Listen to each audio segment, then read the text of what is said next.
L'Assemblée nationale mise en place des commissions en vue de statuer sur la répartition des postes de membres pouvant piloter le bureau définitif de l'Assemblée nationale. La plénière va se poursuivre jusqu'à 7 heures pour attendre les rapports de cette commission qui sera présentée à la plénière.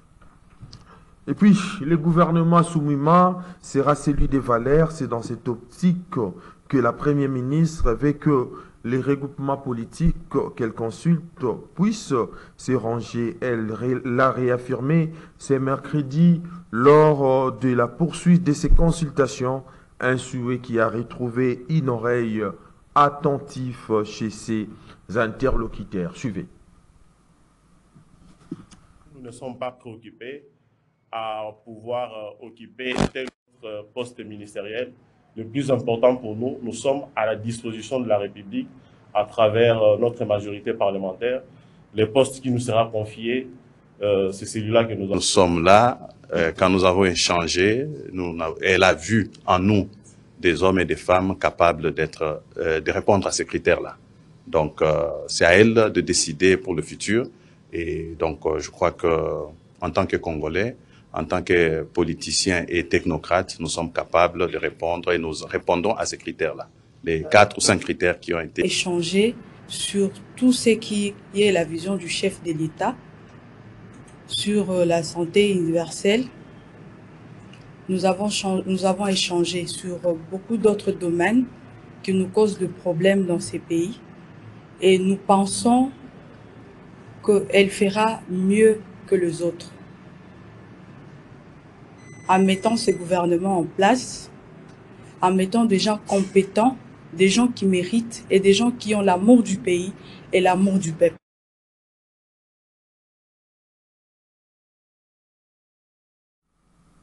Et puis, Salama Women's Institute a organisé ce mercredi 17 avril 2024 un dialogue intergénérationnel autour du fonds d'archives en hommage aux femmes congolaises pionnières ayant plutôt participé au processus de paix en République démocratique du Congo de 1998 à 2003. C'était à l'intention des élèves du lycée Bosangani dans la commune de Lagombe. La ministre d'État en charge de l'environnement et développement durable, Eve Bazaïba Massoudi, d'appeler les lycéennes à dénoncer les ennemis de la République démocratique du Congo. Doudou Montiri était donc là pour les comptes des canaux Congo Télévision et Radio Liberté Kinshasa. Suivez. Ce dialogue intergénérationnel autour du fonds d'archives en hommage aux femmes congolaises pionnières ayant participé au processus de paix en République démocratique du Congo de 1998 à 2003, organisé à l'initiative des Salama Women's Institute, s'inscrit dans sa vision d'accroître la littérature sur le leadership des femmes congolaises, d'éduquer, de construire une documentation d'archives afin que les jeunes générations soient consciente et qu'elle s'inspire à s'engager à travers le parcours et les travaux des femmes pionnières qui ont œuvré pour la paix. Dans son intervention, la ministre d'État, ministre de l'Environnement, Eve Bazaïba, d'indiquer que ces transferts de connaissances et d'informations s'avèrent très importants en ce moment où notre pays est agressé par le Rwanda sous couvert du 1-23, d'où a-t-elle appelé l'auditoire, composé essentiellement des élèves du lycée Bosangani, à jouer le rôle des dénonciations. Vous savez que Rwanda a encore utilisé certains flux de ce pays. Le Rwanda est en train de nous agresser pour prendre une partie de notre territoire. Est-ce que vous acceptez cela? Si vous n'acceptez pas cela, nous tous, nous et vous, nous avons un rôle à jouer pour garder notre pays uni. Nous, vos mamans, nous avons le rôle à sécuriser le pays pour vous laisser un pays uni. Et vous aussi, vous avez le rôle à dénoncer tout ce qu'il y a comme traître. Tous ceux qui trahissent, parce qu'ils sont toujours dans nos différentes maisons, ils peuvent être dans l'école. Vous pouvez avoir quelqu'un, je ne cite pas, je ne signifie pas que vous avez peut-être des enseignants ici, ou que vous avez mais je l'ai dit, par mesure de prudence, si vous avez une information dans ce sens-là, vous allez jouer votre rôle aussi de dénonciation. Vous avez aussi un rôle à jouer pour vous inspirer, pour la nouvelle jeunesse montante, de ce que nous avions fait pour sécuriser nos pays, garder notre pays uni. En fait, nous sommes en train de faire ce qu'on dit transfert de connaissances, transfert d'informations et promouvoir la relève. Si nous ne sommes plus là, c'est vous qui allez. Le message a été capté 5 sur 5 par les lycéennes. Toutes les femmes qui souffrent du cœur, mais de voir et de savoir qu'il y a des femmes qui souffrent dans le monde entier et surtout à l'est du pays, ça m'a vraiment affectée. Et je me suis décidée aujourd'hui de me battre pour toutes ces femmes qui souffrent dans le monde entier.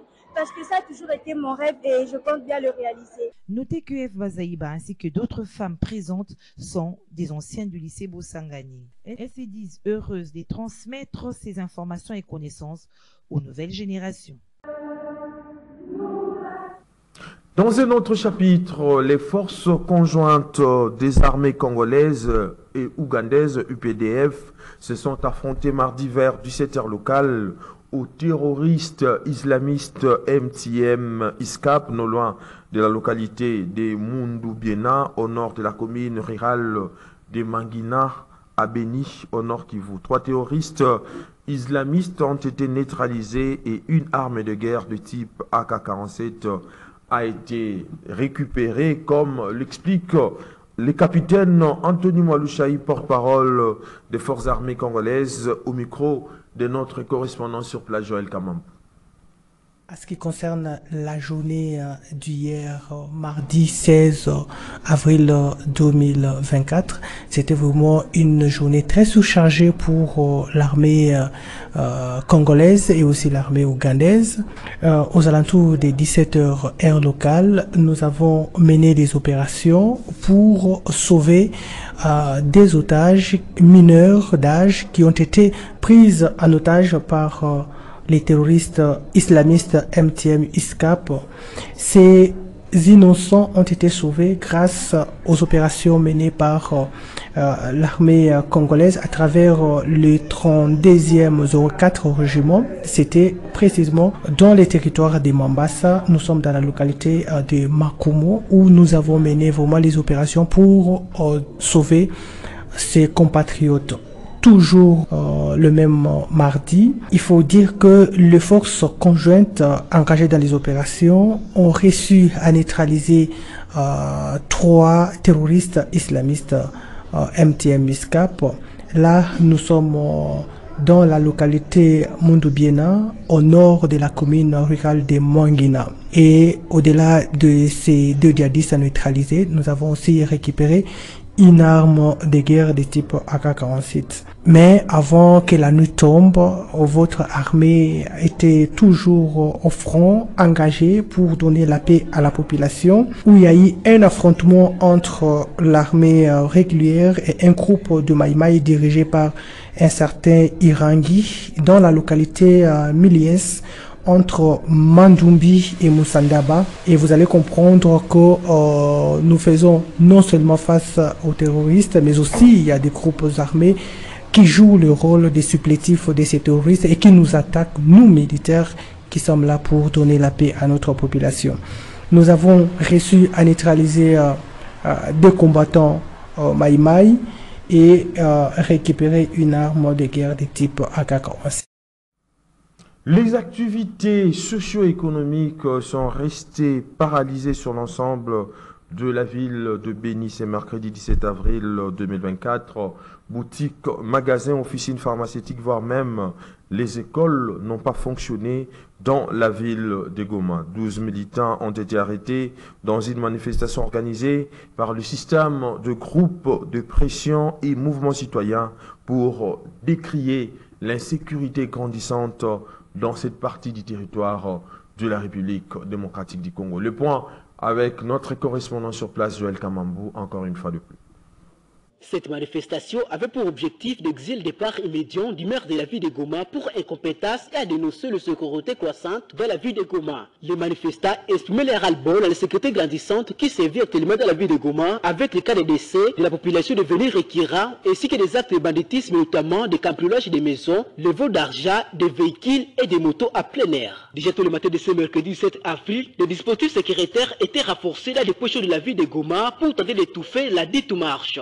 Durant cette manifestation, 12 jeunes manifestants ont été arrêtés par les éléments de la police nationale congolaise et embarqués dans la jeep du commissariat urbain de la PNC jusqu'à dans les cachots. Plusieurs barricades ont été observées dans plusieurs quartiers de la ville de Beni, notamment dans la commune de Moulekera, où votre reporter a sillonné. Pour Esaïe Liko, rapporteur du conseil urbain de la jeunesse de la ville de Beni, félicite la population qui ont respecté l'appel de la synergie des groupes de pression et mouvements citoyens. Il appelle les autorités de fixer leurs regards sur la situation qui traverse la région de Beni. Ces mouvements de grève s'inscrivait également dans le cadre de réclamer la présence de certains leaders de Beni pour pleurer avec la population civile longtemps victime. Nous sommes en fait satisfaits et nous adressons nos sincères remerciements et dévouement à la population de Beni qui s'est vraiment mobilisée, qui a exprimé la douleur qu'elle traverse à travers les 2 journées sans travail, en restant à la maison, en observant des journées sans travail. C'était vraiment des journées sans école, sans marché, sans taxi. Ça signifie que la population elle-même a compris que c'est le moment où il faut agir, où il faut amener les autorités à s'impliquer pour arrêter ces bêtes de sang qui coulent dans la ville de Beni depuis 2014 dans toute la région. Et aujourd'hui, il y a 2 mois environ que l'ennemi est en train d'attaquer, de tuer les civils en ville de Beni sans qu'il y ait la moindre intervention des services de sécurité. Nous sommes en train d'exiger, depuis 2014, la ville de Beni, ces natifs qui sont en Kinshasa et qui sont mieux positionnés politiquement, qui devraient en principe s'impliquer pour mener des plaidoyers au niveau du gouvernement, qui ont d'ailleurs siégé pendant la législature passée. Ils ont été au gouvernement, notamment les excellences Mouindo Nzangi, Julien Paluku, Mzee Antipas Mbusa Nyamwisi, Dame Catherine Katungu Kati, qui ont occupé des fonctions stratégiques au sein du gouvernement congolais pendant le gouvernement Sama Lukonde et qui ont siégé pendant tout ce temps dans les conseils des ministres, mais dont on n'a jamais entendu la moindre démarche. Les résultats devraient être palpables sur le terrain que, voilà, à travers ces conseils des ministres, ils ont présenté la situation de Beni et le gouvernement a agi. C'est pourquoi nous estimons qu'ils devraient se rendre ici, chez eux, parce qu'ils sont des natifs d'ici. Ils doivent venir compatir, pleurer avec les leurs qui souffrent depuis 2014.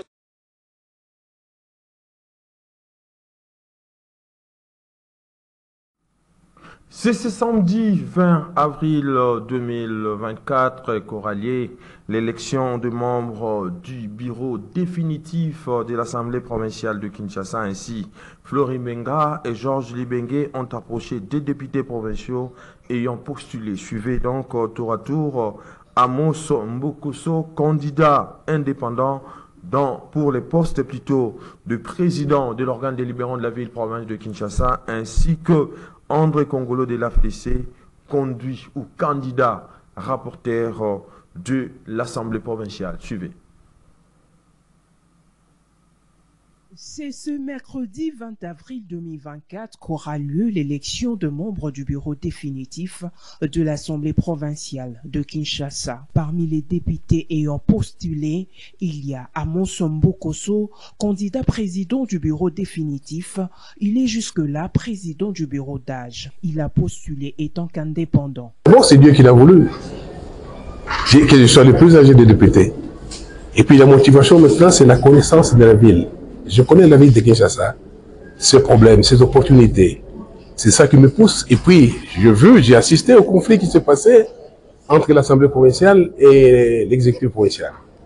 Et c'est tout ça qui a fait que j'ai dit, compte tenu de mon âge, de mon expérience, de tout ce que j'ai vécu, je peux bien diriger l'Assemblée provinciale de la ville de Kinshasa avec une triptyque pour moi, c'est la paix, la stabilité et la révolution de l'Assemblée provinciale. André Kongolo du parti politique AFDC est candidat au poste de rapporteur. Il parle de motivation. Ce qui peut me différencier avec ceux-là qui ont passé bien avant moi, Et en passant, je voulais insister ici qu'ils n'ont pas aussi démérité. Ils ont fait du boulot, ils ont légué quand même des bases. C'est sur leur base que nous allons apporter notre expérience, notre implice pour qu'on avance. Et ça sera par rapport à l'atteinte des objectifs qu'on va se fixer. Ici, j'ai parlé de la création de la communication. J'ai parlé de la digitalisation des activités de l'APK. J'ai parlé des contrats avec les médias partenaires. J'ai parlé d'abord de la création aussi de notre chaîne. Si les moyens nous permettront, on va aller très loin, même à créer les centres d'appel. C'est-à-dire aujourd'hui, on n'a pas besoin qu'on attende vraiment qu'on voit l'image passe à la télévision et directement on amène l'information à l'hémicycle pour le débattre. Mais tout Congolais, dans son quartier, il peut appeler directement l'Assemblée professionnelle. Voilà, le Congo Call Center, par exemple. Voilà. Et c'est ce qui peut créer la différence entre nous et ceux qui sont passés bien avant nous. Si on parvenait aujourd'hui à réaliser ce qu'on s'est fixé comme objectif pendant notre mandat.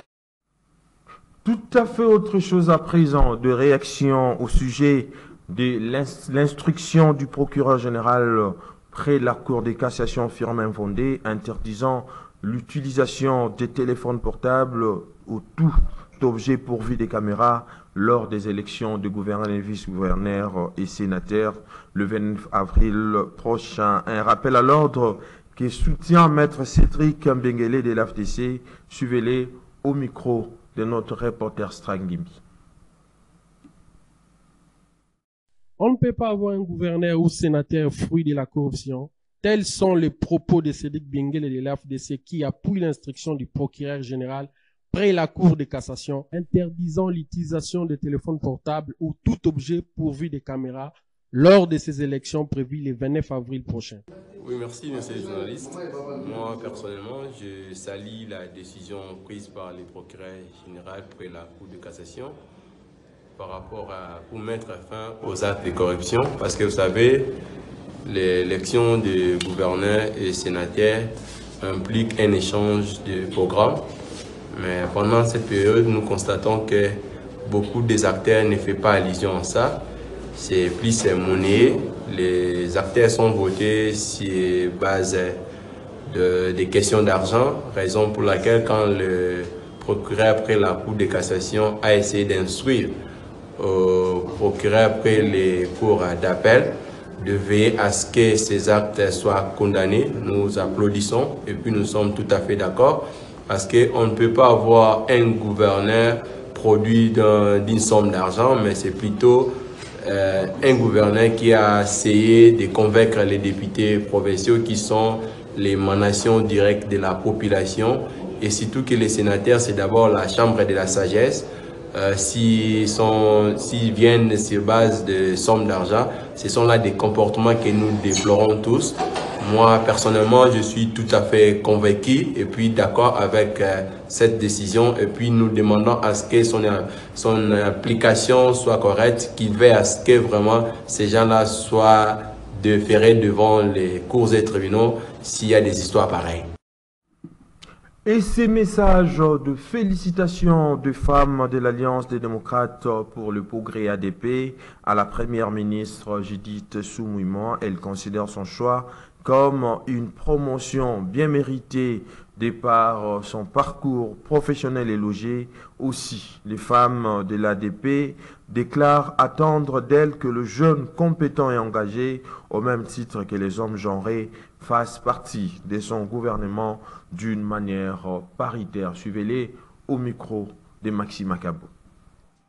Réunis au siège national du parti situé dans la commune de Kinshasa, les femmes de l'Alliance des démocrates pour le progrès, ADP, ce parti politique cher à Christophe Lutundula Apala, ont, à travers une déclaration rendue publique ce mardi 16 avril, salué la nomination par le chef de l'État de Judith Toulouka au poste de la première ministre et considère-t-elle ses choix comme une promotion bien méritée de son parcours professionnel plein d'éloges au sein des organismes internationaux et dans la gestion au niveau interne. Excellence Madame la Première ministre, votre nomination au poste de Première ministre de notre pays, ce 1er avril 2024, par son Excellence Monsieur le Président de la République, champion de la masculinité positive, est un moment fort dans l'histoire de notre lutte depuis plus de 20 ans pour la protection et la promotion de nos droits, principe consacré dans notre Constitution du 18 février 2006 à son article 14 et conforme à la résolution 1325 du Conseil de sécurité des Nations Unies. Madame la Première ministre, par cette nomination, le président de la République vient de répondre près de 30 ans après à nos attentes relatives à la parité en honorant une grande femme de valeur, une femme constante et loyale, une femme intelligente et compétente. Nous considérons ce choix comme une promotion bien méritée de par votre parcours professionnel plein de loges au sein des organismes internationaux et dans la gestion de certains ministères dans notre pays. Madame la Première ministre, nous attendons avec impatience la composition de votre gouvernement et espérons sincèrement que vous allez peser de tout votre poids pour que les femmes et les jeunes compétents et engagés, au même titre que les hommes genrés, fassent partie de ce gouvernement d'une manière paritaire pour qu'enfin les conditions sécuritaires, surtout à l'est de la RD Congo, et les conditions sociales, à savoir la réduction de la taille du gouvernement, la réduction du train de vie des institutions, l'amélioration du panier de la ménagère et du salaire des fonctionnaires, de tous les Congolais et Congolaises change véritablement. Vous avez l'obligation, Madame la Première ministre, de relever ces multiples défis. Santé à présent, la direction de la santé de la famille et des groupes spécifiques du ministère de la Santé publique, hygiène et prévention a tenu ce mercredi 17 avril 2024 dans la ville-province de Kinshasa la réunion de l'Assemblée générale de la plateforme nationale santé de la reproduction de la mère du nouveau-né, enfants et adolescents liés à la nutrition avec comme objectif de renforcer les coordinations et l'alignement des intervenants, interventions intégrées à haut impact ainsi que des ressources mobilisées en faveur de filles cibles de la Smernéa, Nout, Nancy Leka et Héritier Toubiloulandou étaient donc là pour les comptes de Canal Congo Télévision et Radio Liberté Kinshasa. Suivez. L'amélioration de la santé de la reproduction de la mère, du nouveau-né, de l'enfant et de l'adolescent, y compris la promotion de la nutrition, est au centre de la réunion de l'Assemblée générale de la plateforme nationale SRMNEA, NUT, organisée par la direction de la santé de la famille et des groupes spécifiques à l'intention des professionnels de la santé. Au cours de ces assises, il a été question d'évaluer les recommandations de l'Assemblée générale de cette plateforme de décembre 2023 pour voir dans quelle mesure renforcer le suivi et évaluation afin d'appréhender les niveaux des résultats en termes d'effets et impact sur la santé de la reproduction de la mère, du nouveau-né, de l'enfant et adolescent. En conclusion, sur cette recommandation formulée à l'Assemblée générale du 8 décembre 2023, 2 sur 7 ont été totalement réalisés, ce qui équivaut à un taux de réalisation de 28,5%. Dr Ekouma Jean Bertin, directeur national à la direction de la santé, de la famille et des groupes spécifiques, n'a pas manqué de placer un mot. Cette réunion ici, c'était pour l'exercice du TER 2024. Et là, nous avons poursuivi un certain nombre d'objectifs.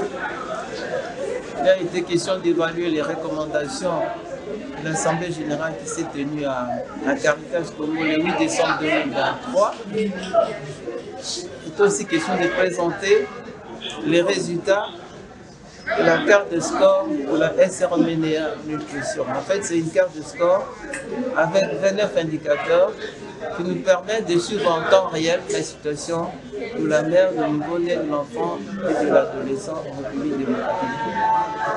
Là, vous avez vu qu'on vous a présenté ces résultats-là. Et vous avez noté avec moi qu'il y a encore des provinces qui connaissent encore beaucoup de problèmes. On s'est rendu compte, par exemple, que